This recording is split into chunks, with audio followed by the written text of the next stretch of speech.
Big Bang are finally stepping back onto the Coachella stage, this time as a trio, and fans couldn't have asked for a more surprising comeback. On September 15th, the official lineup was released, and K-pop fans were quick to notice some huge names included. The festival will run over 2 weekends, from April 10th to 12th and April 17th to 19th, with headline performances by Justin Bieber, Sabrina Carpenter, Karol G, and Anima. But the headliners aren't the only ones making waves. On April 10th and 17th, Cat's Eye will be joining the lineup, while Taemin is set to make his first ever Coachella appearance on April 11th and 18th. Big Bang's long-awaited sets are locked in for April 12th and 19th, turning both weekends into must-watch events for fans around the world. This announcement carries extra weight for Big Bang supporters who remember the group's original plans to perform at Coachella back in 2020, only for the event to be cancelled due to the pandemic. With everything that's happened since then, many believe the chance had passed and that Coachella would never see the group take the stage. Now, after years of uncertainty, the impossible suddenly feels real. Their return feels especially meaningful because 2026 marks Big Bang's 20th anniversary since their debut, giving their appearance even more significance. Between the stacked lineup and these milestone moments, Coachella 2026 is shaping up to be unforgettable. So the real question is, which of these performances are you looking forward to the most? Park Bom has once again raised concern after her recent social media activity. Back in February 2025, she began a wave of unusual activity on social media that centered around actor Lee Min-ho. She uploaded photos of herself next to him, and in one caption, she went as far as to call him "my husband." For a short period, she even switched the profile picture on her main account to an image of Min-ho. The post divided opinions. Some people laughed them off, but many fans expressed concern for her well-being.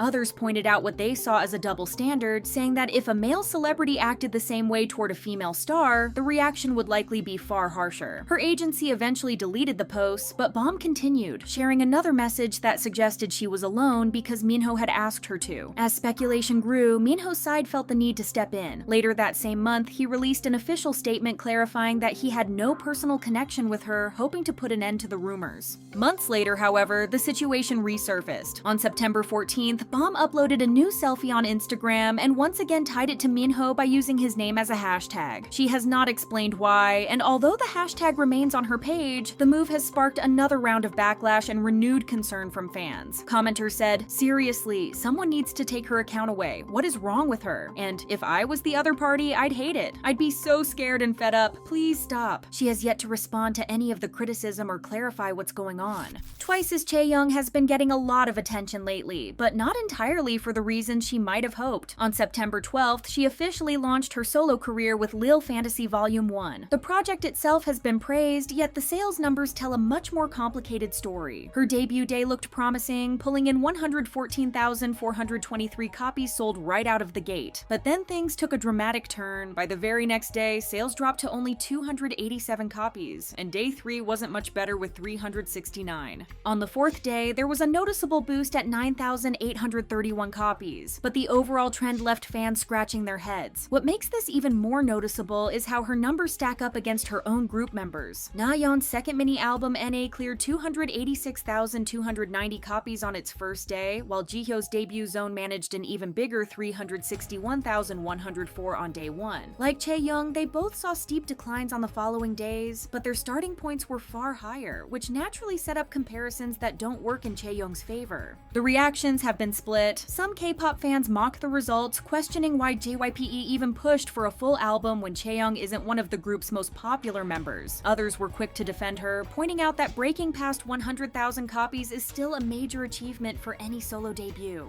To them, the issue isn't Chaeyoung's performance, but the way K-pop fandom has inflated expectations so much that anything less than massive record-breaking sales immediately gets unfairly branded as a flop. One user wrote, "These people are so crazy for thinking 100,000 sales is a flop and tanked when many groups and solo artists still can't reach and have it." Many fans also felt frustrated that the conversation around Chaeyoung's debut became all about numbers instead of the actual music. For them, the quality of Lil Fantasy Volume 1 should be the focus, not its sales chart performance. They see the situation as proof that K-pop has become more about records and figures than artistry, which they find disheartening. Super Junior's Siwon has often been caught up in debates, but this time he's facing even more criticism than usual, and it all traces back to the passing of Charlie Kirk. Kirk, a far-right figure in the US, was fatally brutally shot while giving a speech at Utah Valley University. He wasn't just any conservative voice, he built Turning Point USA, a youth organization infamous for aggressively pushing pro-Trump politics and flooding college campuses with divisive rhetoric. Kirk became one of Donald Trump's most devoted defenders, loudly spreading baseless claims about election fraud, targeting minorities, and fueling culture war battles that deepened political divides. To his followers, he was a champion. To many others, he was seen as dangerous, someone who thrived on hate and intolerance while worsening an already polarized America. After his passing, supporters rushed to honor him, but what shocked fans was seeing Siwon among them. On Instagram, he shared two stories. One was a repost of a family photo of Kirk with the caption, "Well done, good and faithful servant," and the other read, "Rest in peace." These posts didn't go over quietly. Instead, they unleashed a storm of backlash from both Korean and international fans who were appalled that Siwon would publicly mourn someone notorious for spreading misinformation, promoting bigotry, and tearing communities apart. To many, it felt less like a tribute and more like a disturbing show of support for a man remembered as one of the most toxic figures in American politics.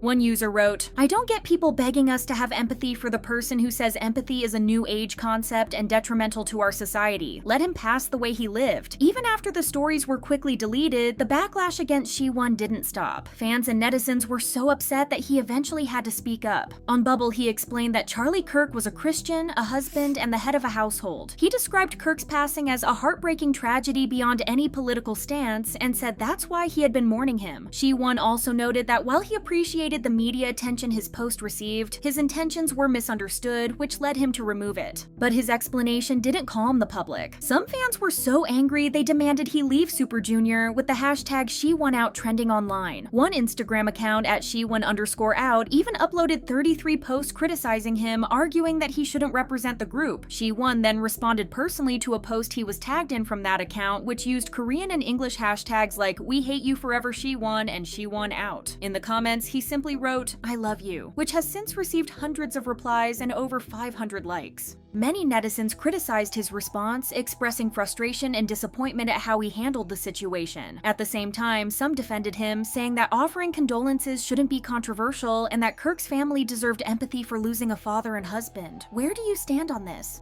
Seo Hyejin, the CEO of KOOKIELIT studio and producer behind Under15, is now facing legal action from contestants of the show, which had sparked controversy over the objectification of minors. After broadcasts were blocked in both Korea and Japan, Seo reportedly attempted to expand the program into Southeast Asia, including Thailand, pushing for the young contestants to participate in overseas activities. On September 15th, two teen finalists, referred to as A and B, filed an injunction at the Seoul Western District Court seeking to suspend their exclusive contracts with KOOKIELIT Entertainment. Both had been selected for the debut lineup, signing contracts last fall, with exclusive agreements finalized earlier this year. However, their professional relationship with Hyejin began to deteriorate after Under15 was cancelled amid allegations of inappropriate treatment and depiction of minors. The series had originally been scheduled to air on MBN in March, but was pulled just days before its premiere due to growing public backlash and pressure from civic organizations. Later, a rebranded version titled Star is Born: Girls Chasing Dreams was pitched for a Japanese release, yet it also failed to secure broadcasting. In their injunction filing, A and B stated that once the broadcast was blocked, they wanted to withdraw from the program, but Seo Hyejin allegedly responded with pressure and criticism instead. She reportedly urged them to continue living in group housing and, according to the two, became angry at their request to leave, warning them, "I won't let you go so easily." The contestants claim this was an attempt to force them to stay bound to an unfair contract.